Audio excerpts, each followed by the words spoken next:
آمين. وسلام على المرسلين والحمد لله رب العالمين. بسم الله الرحمن الرحيم.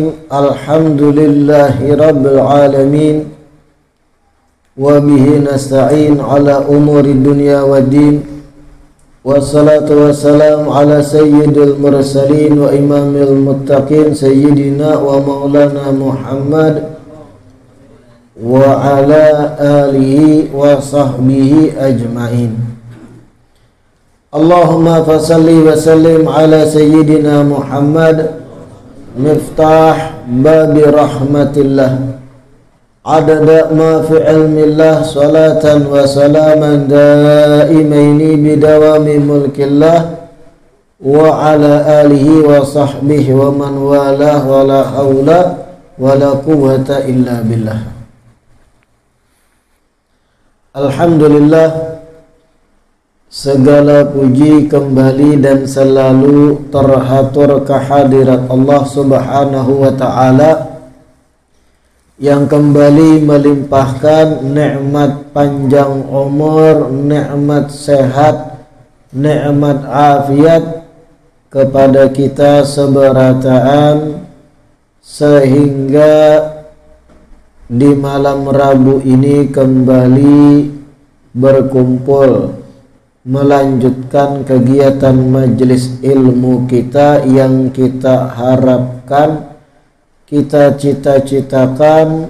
Mudah-mudahan kegiatan ini bujur-bujur membawa kita seberataan kepada keridhaan Allah, menjadi kegiatan yang menyamanakan kita di akhirat kelak. Amin ya rabbal alamin. Pertemuan sebelumnya kita masih membaca seputar hadis 31 dari kitab Hadits Arba'in.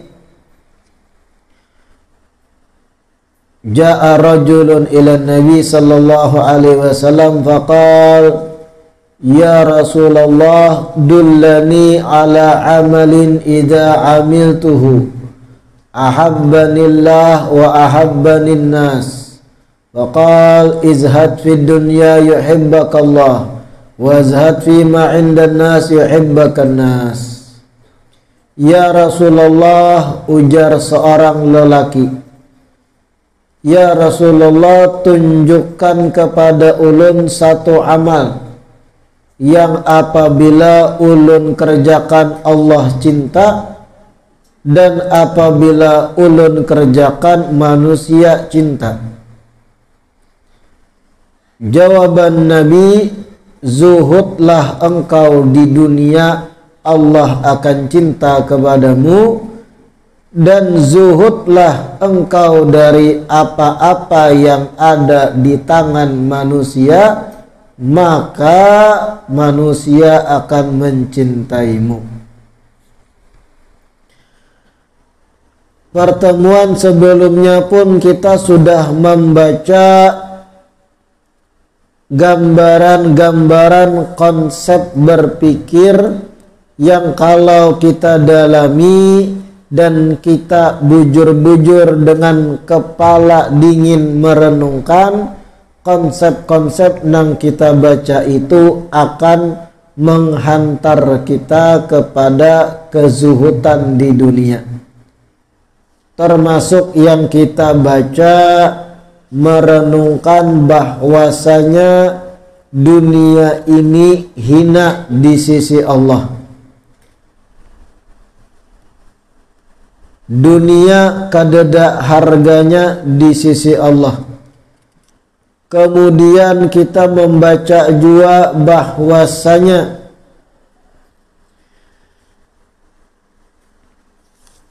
orang yang mencari dunia belaka kadeda kaitannya lawan perkara akhirat, maka semakin orang tersebut jauh dan turun derajatnya di sisi Allah. Pemikiran-pemikiran yang akan menghantarkan kita kepada kezuhudan di dunia. Hari ini pembahasannya adalah satu pertanyaan. Pertanyaannya, apakah kemudian kita ini kada dibulihakan untuk kaya raya atau sugih? Semalam kan kita membaca seberataan tentang keutamaan zuhud di dunia, menghindari segala hal yang sifatnya dunia belaka agar memperoleh kecintaan Allah. Kita belajar juga bahwasanya dunia ini hina. Seandainya dunia ada nilainya di sisi Allah, maka orang kafir kada bakal akan mencicipi nikmat dunia. Jaka dunia bernilai. Karena dunia di sisi Allah kada ada nilainya, orang kafir pun diperkenankan mahantupnya, menikmatinya. Setelah belajar konsep-konsep berpikir itu, timbul satu pertanyaan umum yang dipertanyakan, apakah kada dibenarkan kita ini menjadi orang sugih? Bolehkah kita sugih? Singkatnya, salahkah aku ketika aku kaya? Wah, gitu.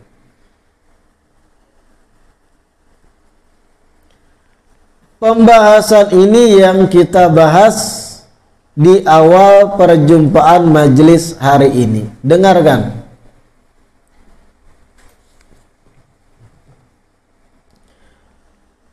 Wan qasamas sahabatu ridwanullah ta'ala alaihim, di dalam Jawahir Al-Lu'lu'iyah di syarah. Wan qasamas sahabatu ridwanullah ta'ala alaihim qismaini, qisman wa huwal akthar taraka tahsilaha wa ishtaghala bil ilmi wal ibadati, wa qisman hassalaha wa kana khazinan lillahi ta'ala fiha, ka Uthman bin Affan wa Abdurrahman bin Auf radhiyallahu ta'ala anhuma. Syekh Muhammad Al-Jurdani menjelaskan, sahabat-sahabat Nabi, sahabat-sahabat Rasulullah sallallahu alaihi wasallam, yang mana merekalah tolak ukur kita untuk kebaikan akhirat setelah Nabi. Generasi terbaik, ujar Nabi, adalah generasi sahabat-sahabat. Tsummal ladina yalunahum, tsummal ladina yalunahum. Generasi terbaik yang diakui oleh Nabi adalah generasi sahabat. Kemudian urutan kedua setelah yang terbaik, generasi setelah sahabat, tabi'in. Tsummal ladina yalunahum. Kemudian generasi ketiga seterusnya dalam urutan yang baik adalah setelah tabi'in. Semakin zaman itu dekat dengan Nabi dan bahkan berjumpa langsung dengan Rasulullah, itulah generasi terbaik, yaitu generasi para sahabat-sahabat Rasulullah sallallahu alaihi wasallam.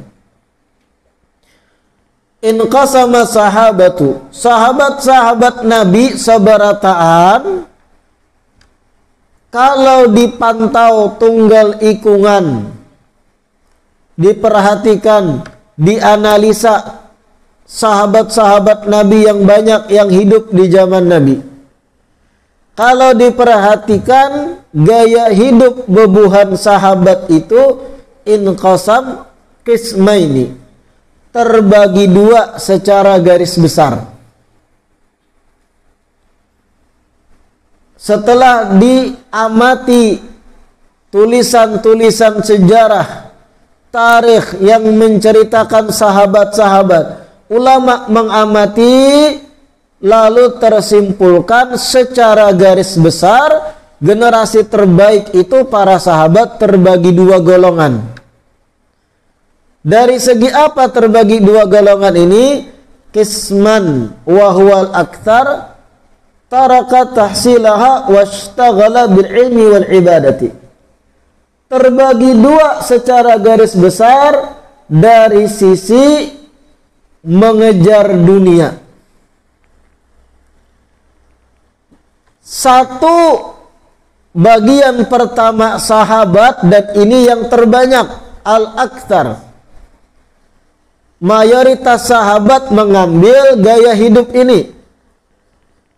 Apa gaya hidup mereka? Taraka tahsilaha washtaghala bil ilmi wal ibadah. Mereka meninggalkan urusan mengejar dunia. Kada bahimat bagawi bacari harta. Hidup memilih dalam keterbatasan urusan dunia. Dan ini kebanyakan mayoritas sahabat. Mereka tinggalkan asbab duniawi dan menyibukkan diri dengan ilmu dan ibadah.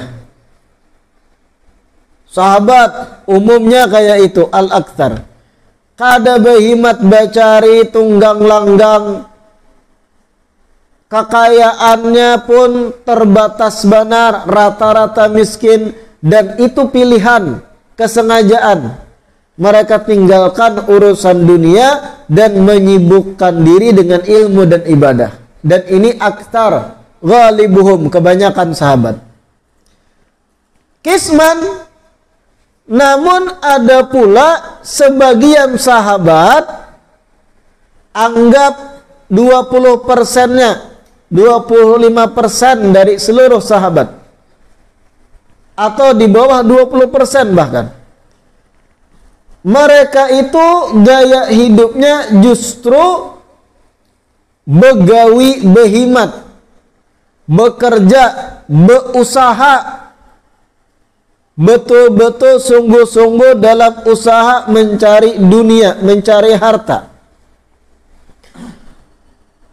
Namun kekayaan yang mereka miliki setelah mencari bersungguh-sungguh, mereka manfaatkan untuk membantu Rasulullah sallallahu alaihi wasallam, untuk menjadi khazinan lillahi ta'ala, menjadi bagaikan tempat penyimpanan hartanya Allah, untuk melancarkan segala urusan syiar Rasulullah.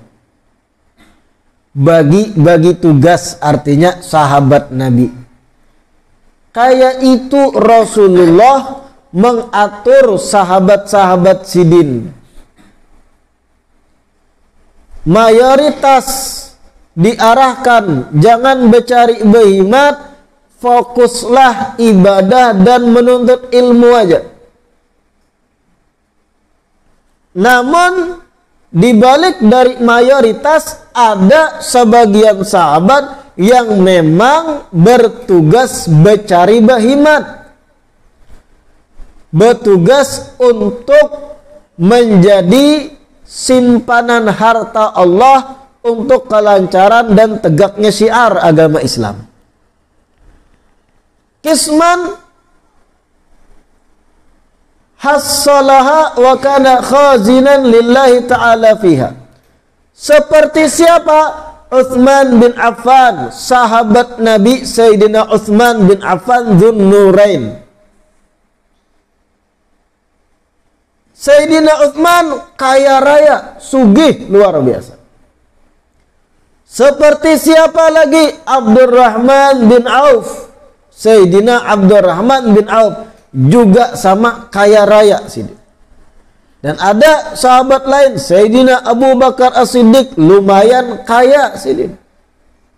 Sehingga yang memerdekakan Sayyidina Bilal bin Rabah, Sayyidina Abu Bakar, yang menungkari Sayyidina Bilal dari Umayyah bin Khalaf. Duit sidin. Sahabat mayoritas meninggalkan perkara dunia dan sibuk dengan ilmu serta ibadah. Segelintir bertugas mencari untuk menjadi simpanan harta Allah, memuluskan syiar dan dakwah. Itu sahabat. Bahkan disebut di sini ruya anna Uthman jahaza ghazwata Tabuk bi alfi ba'irin wa sab'ina farasan. Wa ata ila Mustafa sallallahu alaihi wasallam bi asyrati alafi dinar. Fasabbaha baina yadayhi. Faja'ala sallallahu alaihi wasallam yuqallibuha bi yadihi wa yaqul ghafarallahu laka ya Uthman ma asrarta wa ma a'lanta wa ma huwa kainun ila yaumil qiyamah. Sayyidina Uthman bin Affan yang tadi dikisahkan termasuk sahabat yang kaya raya, yang sugih. Bentuk luar biasanya Sayyidina Uthman mencontohkan sebagai orang sugih yang seharusnya dalam ajaran Islam dalam peperangan Perang Tabuk. Di Perang Tabuk, apa Perang Tabuk itu? Apakah menabuk? Lain. Perang yang menabuk tanah sebagai bentuk menghadapi serangan musuh itu Ghazwatul Khandaq. Ya, ada nang tapunta, oh Perang Tabuk berarti itu ditabuk tanahnya aja. Itu Perang Khandaq.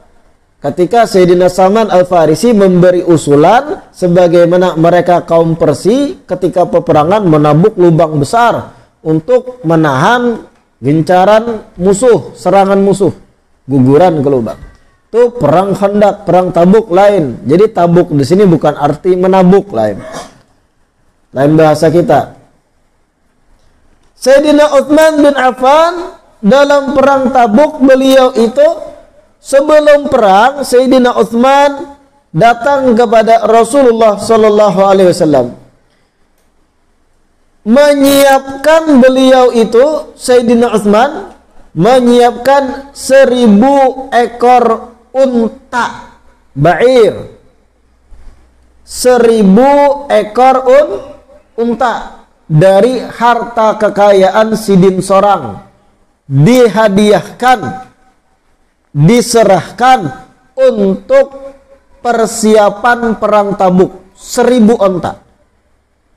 Apakah ontanya disuruh perang? Bukan itu. 1000 onta itu untuk makanan dan yang lain pastinya. Untuk ditunggangi bisa, tapi kebanyakan untuk disembelih dan dimakan. 1000 onta Sayyidina Uthman infakkan untuk persiapan Perang Tabuk. Seikung unta tuh kalau kita kira-kirakan harganya 20 juta. Bisa lebih. Sapi aja berapa ini? Sapi berapa? Seikung 14, 15 gitu lah. Sedangkan onta tuh di atas sapi kualitasnya dalam hukum fikih. Anggap seekor onta 20 juta. 20 juta itu berapa nolnya? Berapa nolnya 20 juta? 2, nolnya berapa setelahnya? Tuh 7. 20 juta kali 1000 berapa? 20 juta nolnya 7 kali 1000 tambah nolnya 3. Jadi 20 miliar. 1000 onta kurang lebih nilainya kalau duit rupiah 20 miliar. Sekali luruk Sayyidina Uthman untuk perang. Maksud perang di sini untuk tegaknya syiar. Karena bahari itu salah satu cara menegakkan syiar dengan peperangan. 20 M, bisa lebih seandainya seekor unta 25 juta atau lebih. 1000 onta. Bukan hanya sampai di situ, sab'ina farasan, 70 ikung kuda yang bagus, yang layak dipakai untuk perang. Bahari kan pian tahu, alat transportasi modern tuh kadada paling lajunya hewan tunggangan bahari apa? Kuda. Ada yang lebih laju pada kuda, nang kawa ditunggangi lah, nang jinak. Ada yang lebih laju pada kuda. Bahari ada kada? Ada buruk. Tapi buruk kada dijual beli bebas. Istimewa itu. Paling lajunya alat transportasi bahari kuda sudah. Itu artinya di dalam urutan alat transportasi yang paling laju dan paling dielu-elukan, kuda top yang paling pertama, nomor satunya. Kalau wah ini kan mobil yang untuk darat kita bicara nih. Wah ini mobil. Nah mobil itu sendiri kan beda-beda jenis. Nang to bagus, rangkanya kuat, nang soknya kada tapi beguyang. Talarang sedikit. Beda harga antara Pajero lawan Xenia. Jauh beda harganya. Fortuner lawan motor Call. Jauh bedanya. Begitu pula alat transportasi bahari. Kuda tuh paling laju, itu paling larang artinya.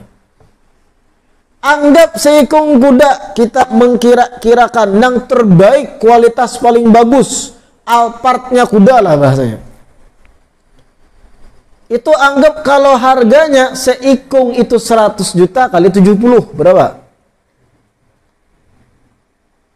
100 juta berapa nolnya? 8 ke 7? 8 kali 70 berapa? 100 juta kali 70 berapa? 7. Kada suah pun bisi duit saya itu. Lalu ngalih menghitung berapa hidup.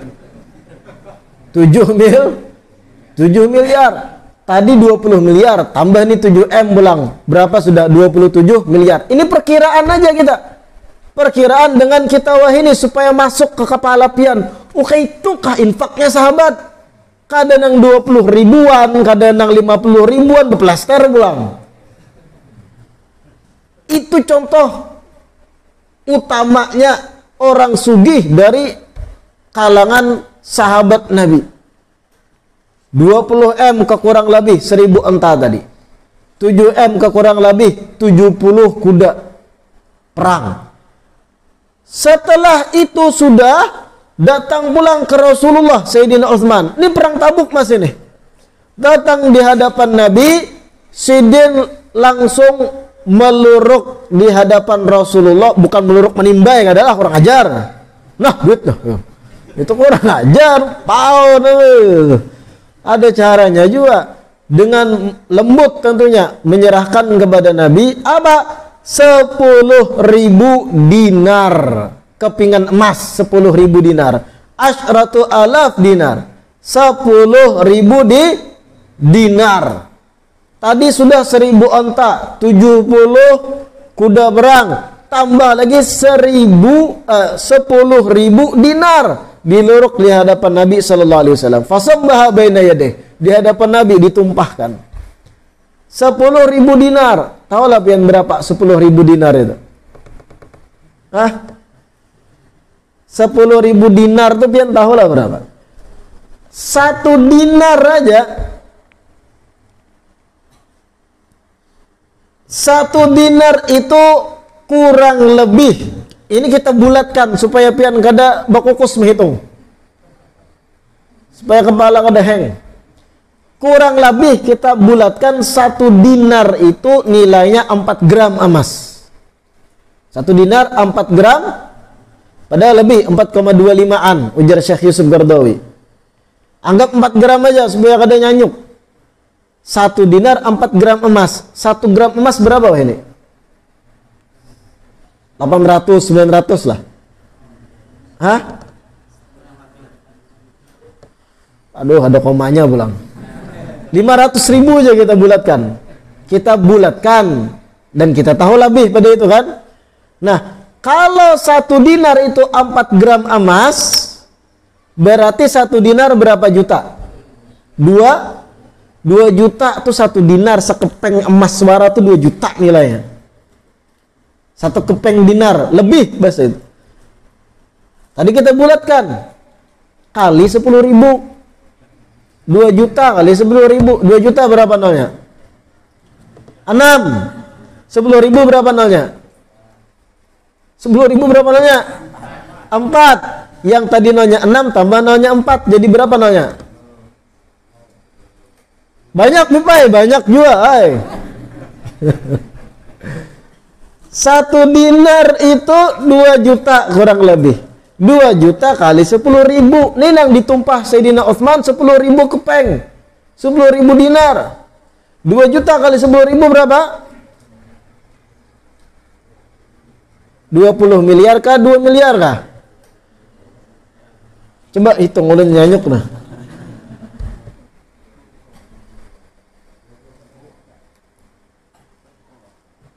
Coba yang bisa HP hitung pakai kalkulator coba. Supaya pasti. 2 juta kali 10.000. 20 miliar. Ini sekali dalam satu momen aja infaknya Sayyidina Utsman untuk menegakkan syiar Islam. Dan ini nang patut dijadikan acuan ketika pian memang ada niat hendak jadi orang sugih. Tadi perkiraan kita 1000 onta 20 M. 70 kuda 7 M, 27 M sudah. Tambah lagi 20 M tadi yang kita bulatkan itu masih jadi total 47 M kurang lebih sekali satu momen. Belum lagi kisah-kisah yang lain Sayyidina Utsman. Hanya perang Tabuk itu nilai yang Sidin keluarkan infak dalam menegakkan ajaran Islam, membantu Rasul sallallahu alaihi wasallam. Itu kalau pian hendak sugih boleh tiru Sayyidina Utsman. Begitu. Karena Sayyidina Utsman paham, tidaklah aku dipermudah mencari rezeki sedangkan statusku adalah sahabat Nabi, mengecualikan ini isyarat kepadaku, ujar Sayyidina Utsman, agar aku menjadi perantara menyalurkan rezeki Allah untuk menegakkan syiar agama Islam. Paham Sidin posisi itu, lalu kada sungkan. Dengan itu malah bertambah terus lipat gandanya rezeki Sayyidina Utsman bin Affan. Setelah ditumpah Sayyidina Utsman, Rasulullah melihat, Nabi lihati kepingan tadi, Nabi pun berucap, "Ghafarallahu laka ya Utsman, ma asrarta wa ma a'lanta wa ma huwa kainun ila yaumil qiyamah." Wahai Utsman, mudah-mudahan Allah mengampunimu dosa-dosa yang engkau sembunyikan, dosa-dosa yang engkau terang benderang mengerjakannya, dan apa-apa yang kelak akan engkau lakukan sampai hari kiamat. Allah mudah-mudahan ampuni berataan dosa-dosa itu. Ini hasilnya dengan infak Sidin yang luar biasa tadi. La ilaha illallah.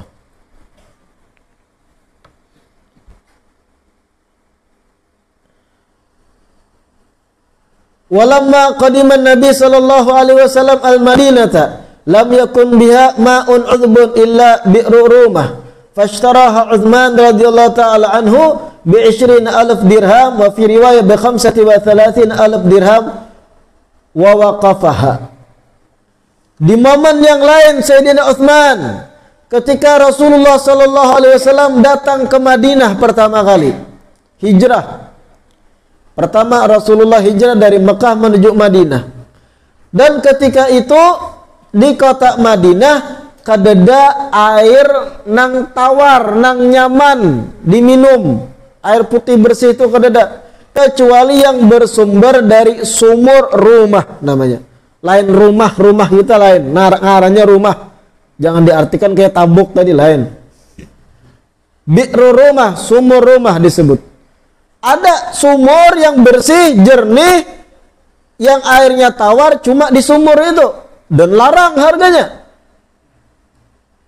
Sayyidina Utsman melihat ke momen ini, langsung ditukari sidin sumur rumah tadi. Setelah tukari sidin, diwakafkan oleh sidin untuk umat Islam. Sampai sekarang bi'ru rumah tadi ada. Wakafnya Sayyidina Utsman itu. La ilaha illallah. Waktu itu Sayyidina Utsman disebut menungkarinya 20.000 dirham. Dengan 20.000 dirham. 20.000 dirham berapa, Beb? Nah, kalau dirham ini lain hitungannya dengan dinar. Dirham itu perak. Dan perak untuk era modern zaman kita jatuh benar harganya. Kalau bahari dirham dinar itu setara aja. Masih larang-larangnya. Tapi kalau sekarang perak jatuh benar. Entah kenapa, itu urusan ekonomi global. Tapi intinya dirham atau perak zaman sekarang murah. Kadang-kadang kita mencoba mendekati pemahaman dengan harga nang zaman wah ini. Intinya kalau sudah 20.000 dirham tuh larang benar bahari zaman Nabi SAW. Tukari Sayyidina Utsman, wakafkan sidin sumur tadi. Kekayaan sidin semata untuk membantu orang banyak. Gitu. La ilaha illallah. Nah, ini sedikit gambaran bagaimana seharusnya orang yang diberi harta berlebih oleh Allah harus sadar mereka nang sugih-sugih dari kalangan umat Islam itu. Harus memahami posisinya bahwasanya inya itu dititipkan harta yang banyak, harus andil pula untuk menegakkan syiar agama Allah. Seandainya orang-orang sugih nang muslimin nih, Islam, kaya raya, miliarder, triliuner, seandainya mereka paham konsep ini, kita kada bakal menemui lagi ada orang bapintaan pinggir jalan untuk pembangunan masjid atau langgar. Kalau nang sugi-sugi itu sadar diri, tapi masalahnya kada sadar. Munhamikin fid dunya, sudah tinggalan jauh dengan cinta dunia. Sarasa di dunia ini hidup salawasan mereka. Lalu apa? Lalu pisit ganggaman untuk urusan syiar. Tahu pisit ganggaman lah, Bian? Tuh tangan tuh di Alteko lawan duit, kada belapasan duit. Pisit ganggaman itu maksudnya. Itu nyata Allah ini. Coba nang miliarder. Kita kalau bicara miliarder kada dapat orang badangin nang miliarder. Adalah sini. Nang hartanya sampai lebih 1 M adalah di sini. Ini nang miliarder tuh betuyuk di luar sana umat Islam. Sugi-sugi, kaya raya. Tapi kededa kesadaran bahwa ini titipan yang seharusnya aku salurkan untuk tegaknya agamaku. Dan ini masalah kita.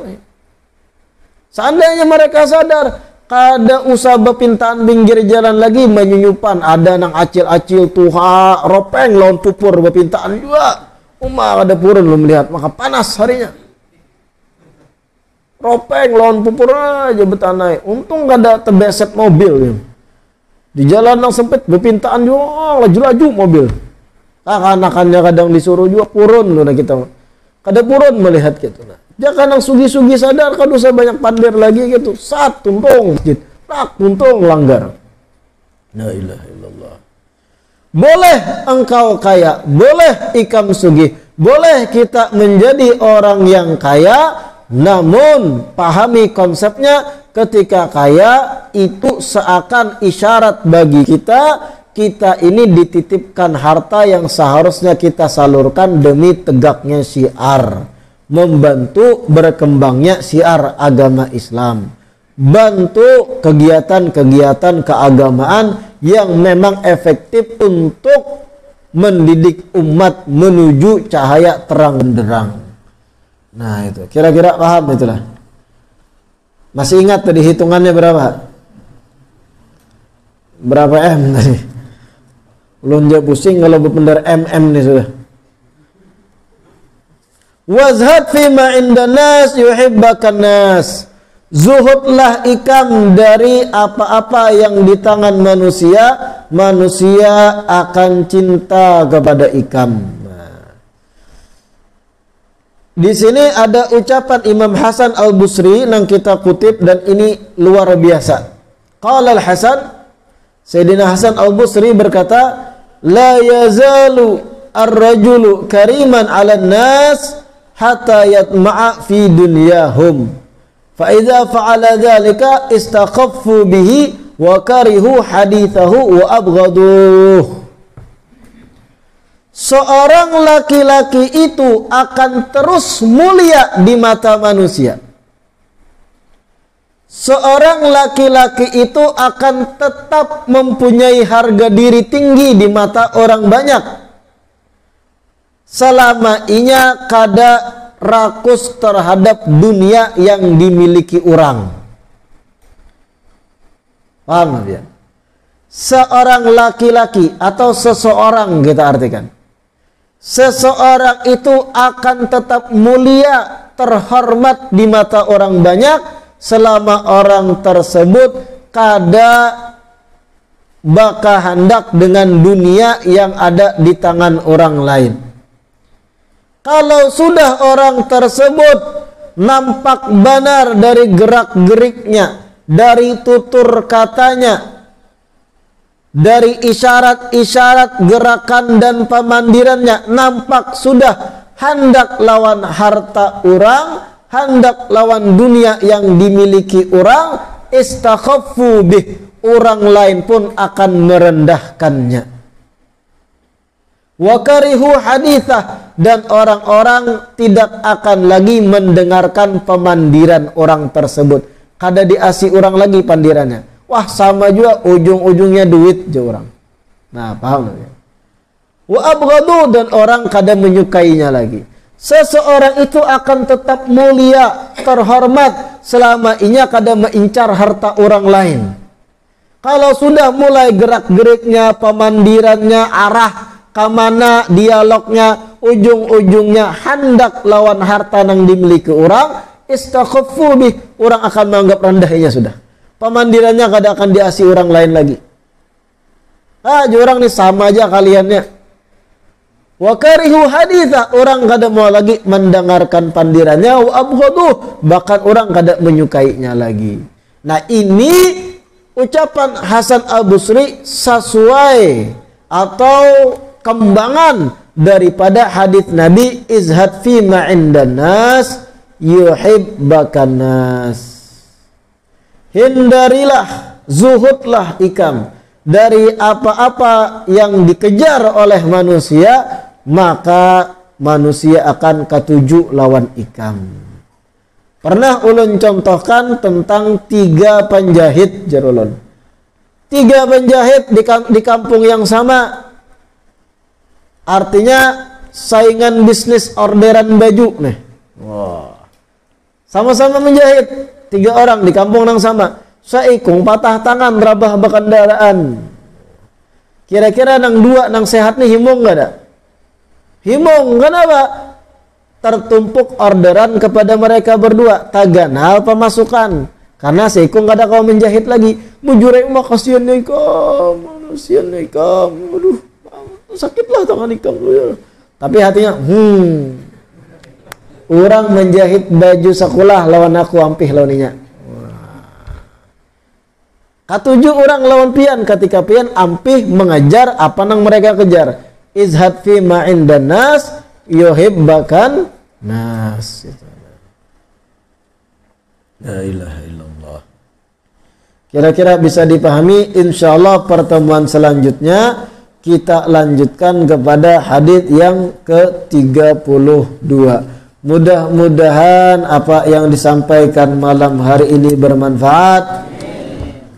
Mudah-mudahan kita selalu diistiqamahkan oleh Allah untuk bisa duduk sehat walafiat di majelis ilmu agama demi meraih dan menggapai keridhaan Allah dan kecintaan baginda Rasulullah sallallahu alaihi wasallam. Amin ya rabbal alamin. Kita tutup dengan membaca doa penutup majelis. Rabbana anfa'na bima 'allamtana, Rabbi 'allimna alladhi yanfa'una, Rabbi fakina wa faki ahlana wa qarabatin lana bidinina ma'alil qutri unza wa dhakar. Rabbi wafiqna wa wafiqum lima tartadi qawlan wa fi'lan karama warzuqil kulla halalan daima wa qilla ya ulama nadha bil khairi wa nukfa kulla syar. Rabbana aslih lana kulla syurun wa aqirra bil ridha minkal uyun waqdi 'anna rabbana kulla duyun qabla an ta'tiyana rusulun manun wa rizqan anta akram man satar wa salatullahi tamshal mustafa man ilal haqqi da'ana wal wafa بكتاب فيه للناس شفاء وعلى الآل الكرام الشرفاء وعلى صاحب المصابيح القرآن. اللهم اهدنا بهدى واجعلنا ممن يسارع في الرضا ولا تولنا وليا سواه ولا تجعلنا ممن خالف أمرك وعصى. وحسبنا الله ونعم الوكيل ولا حول ولا قوة إلا بالله العلي العظيم. وصلى الله على سيدنا محمد وعلى آله وصحبه وسلم والحمد لله رب العالمين. تفضل الله منكم.